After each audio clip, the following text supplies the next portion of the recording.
महाविकास आघाडी शिष्टमंडळासह राज ठाकरे घेणार राज्याच्या मुख्य निवडणूक अधिकाऱ्यांची भेट, मतदार यादीतील त्रुटी दूर करण्याची करणार मागणी.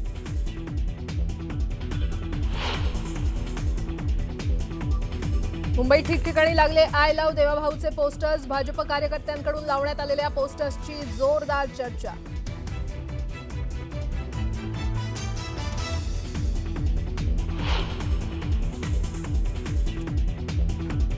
कुणीही कोणासोबत जाऊ द्या तरीही येणाऱ्या निवडणुकीत भाजप आणि महायुतीचे जिंकणार.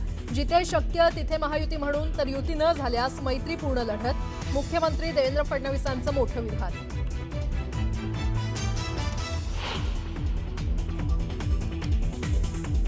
स्थानिक स्वराज्य संस्था निवडणुकीच्या तोंडावर कुणीही एकमेकांवर टोकाची टीका करू नका, मुख्यमंत्री देवेंद्र फडणवीसांच्या नेत्यांसह कार्यकर्त्यांना सूचना.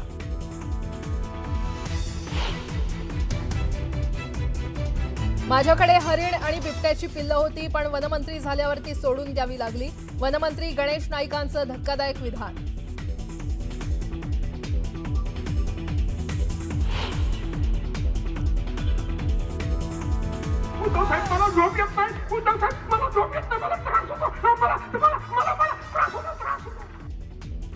ठाण्यातल्या सभेतून भास्कर जाधव यांनी रामदास कदमांना सुनावलं, बाळासाहेबांबाबत असं विधान करणाऱ्याची जीभ का हासडली नाही, एकनाथ शिंदेंना सवाल.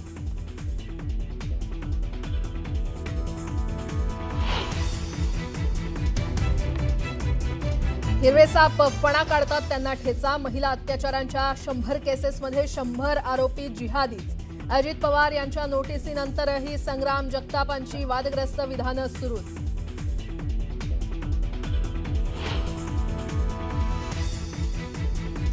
जगभरात थैमान घालणाऱ्या मंकीपॉक्सचा राज्यातील पहिला रुग्ण धुळ्यात आढळला, आरोग्य विभाग अलर्ट मोडवर, संपर्कातील व्यक्तींचा आरोग्य विभागाकडून शोध.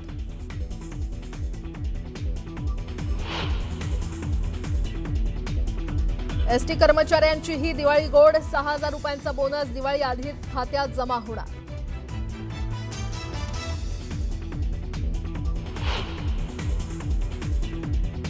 दहावी आणि 12वीच्या परीक्षांचं वेळापत्रक जाहीर, 12वीची परीक्षा 10 फेब्रुवारी ते 18 मार्चला तर 10वीची परीक्षा 20 फेब्रुवारी ते 18 मार्च दरम्यान.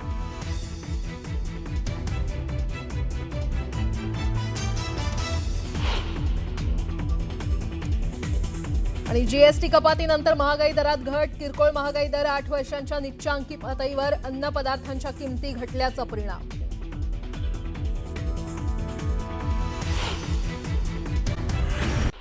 रेल्वे प्रवाशांना लवकरच आनंदाची बातमी मिळणार आहे. आता लवकरच वंदे भारत वातानुकूलित स्लीपर ट्रेन सुरू होणार आहे, त्यामुळे प्रवाशांचा प्रवास आणखी सुखकर होणार आहे. किनेट रेल्वे सोल्युशन्स हे इंडो रशियन जॉईंट व्हेंचर पुढील आठवड्यामध्ये त्यांच्या पहिल्या एसी कोचच्या डिझाईनचं अनावरण करणार आहे.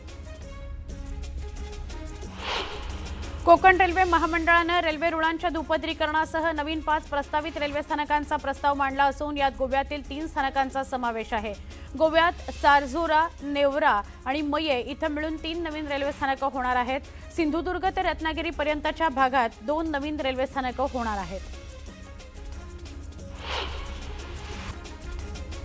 वसई विरार महापालिका क्षेत्रात 15 नोव्हेंबरपर्यंत टॅक्सी रिक्षा चालकांना मीटरवर आधारित सेवा सुरू करण्याकरता मुदत देण्यात येते आहे. या क्षेत्रात मीटरवर आधारित टॅक्सी रिक्षा सेवा 15 नोव्हेंबरपासून सुरू करावी असे निर्देश परिवहन मंत्री प्रताप सरनाईक यांनी दिले आहेत. सकाळी आणि संध्याकाळच्या वेळेत मुंबईत प्रचंड वाहतूक कोंडी होते. 15 मिनिटांच्या प्रवासाकरता तास ते 1.5 तास खर्ची पडतात, परंतु आता मुंबईकरांची ही डोकेदुखी थांबणार आहे. मुंबईत 70 किलोमीटरचे भुयारी मार्ग उभारण्याचा विचार MMRDAनं सुरू केला आहे. खोकल्यावरील कोल्ड्रिप सिरपमुळे मध्य प्रदेशमध्ये अनेक मुलांचा मृत्यू झाल्याच्या प्रकरणात ईडीनं नेसन फार्मास्युटिकल्स या औषध कंपनीशी संबंधित ठिकाणांवर कारवाई करत या कंपनीचा उत्पादन परवाना रद्द केला आहे. तसंच ही कंपनी त्वरित बंद करण्याचेही आदेश दिले आहेत. दिवाळी आणि छठपूजेनिमित्त गावी जाणाऱ्या प्रवाशांच्या प्रचंड गर्दीची रेल्वे प्रशासनानं दखल घेतली असून यंदा मध्य रेल्वेकडून विक्रमी 1662 उत्सव विशेष गाड्या चालवण्यात येत आहेत. यामध्ये 1432 गाड्या मध्य रेल्वेच्या तर उर्वरित इतर रेल्वे झोनच्या आहेत। या सगळ्या गाड्यांपैकी आतापर्यंत तब्बल 79.37% आरक्षण पूर्ण झालेलं असून बहुतेक गाड्या हाऊसफुल होण्याच्या मार्गावर आहेत। मेट्रोच्या प्रवाशांसाठी दिलासादायक बातमी आहे। मुंबई मेट्रो रेल कॉर्पोरेशनने मेट्रो प्रवाशांकरता व्हॉट्सॲपवरून तिकिटाची सुविधा उपलब्ध केलेली आहे। या सेवेचा लाभ घेण्याकरता प्रवाशांना स्वतंत्र ॲप डाउनलोड करण्याची गरज नसून ते त्यांच्या व्हॉट्सॲप अकाउंटवरूनच थेट तिकीट खरेदी करू शकणार आहेत। मुंबईकरांची जीवनवाहिनी असलेल्या लोकलमधील प्रवाशांना आता कामावर लेटमार्क लागणार नाही। कर्जत स्टेशन आणि यार्ड रिमॉडेलिंग करून आधुनिक रूट रिले इंटरलॉकिंग सुरू केलं गेलंय। सुमारे 30 वर्षांपासून प्रलंबित असलेला प्रकल्प अखेर 74.53 कोटी खर्चून पूर्ण करण्यात आलेला आहे। कामगारांकरता केंद्र सरकारनं मोठा निर्णय घेतलाय। कर्मचारी भविष्य निधी संघटनेनं सदस्यांना त्यांच्या खात्यातील संपूर्ण म्हणजे 100% रक्कम काढायला परवानगी दिलेली आहे। केंद्रीय कामगार मंत्री मनसुख मांडवीय यांच्या अध्यक्षतेखाली बैठकीत हा निर्णय घेण्यात आलाय। सुमारे 85,000 एसटी कर्मचारी आणि अधिकाऱ्यांना दिवाळी भेट म्हणून 6,000 रुपये अनुग्रह अनुदान देण्याचा निर्णय उपमुख्यमंत्री एकनाथ शिंदे यांनी जाहीर केला।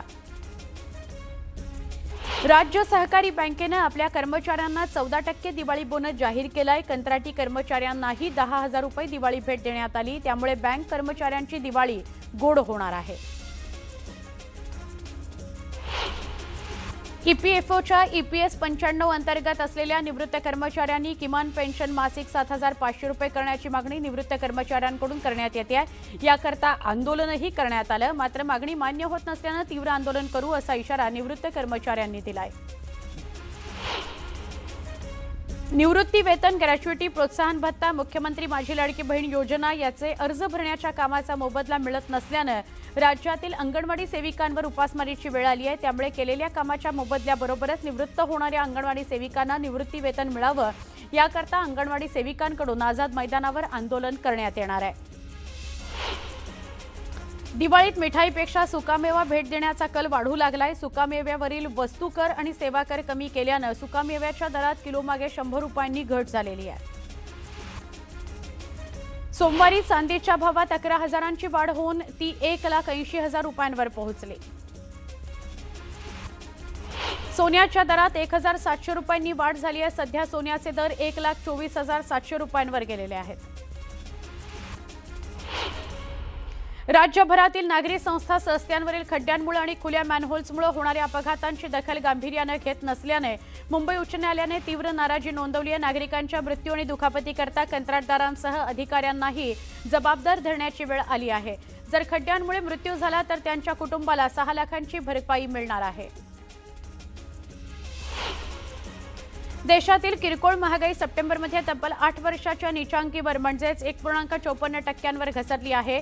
ऑगस्ट महिन्यामध्ये हा दर 2.07% होता, तर गेल्या वर्षी सप्टेंबर 2024 मध्ये तो 5.49% होता। नैऋत्य मोसमी वाऱ्यांनी सोमवारी गडचिरोलीचा काही भाग वगळता संपूर्ण महाराष्ट्रातून माघार घेतल्याचं हवामान विभागानं जाहीर केलं। 3 दिवसांअगोदर म्हणजे शुक्रवारी मोसमी वाऱ्यांनी अहिल्यानगर अकोल्यापर्यंत माघार घेतली होती। त्यानंतर एक दिवस मोसमी वाऱ्यांचा प्रवास खोळंबला होता।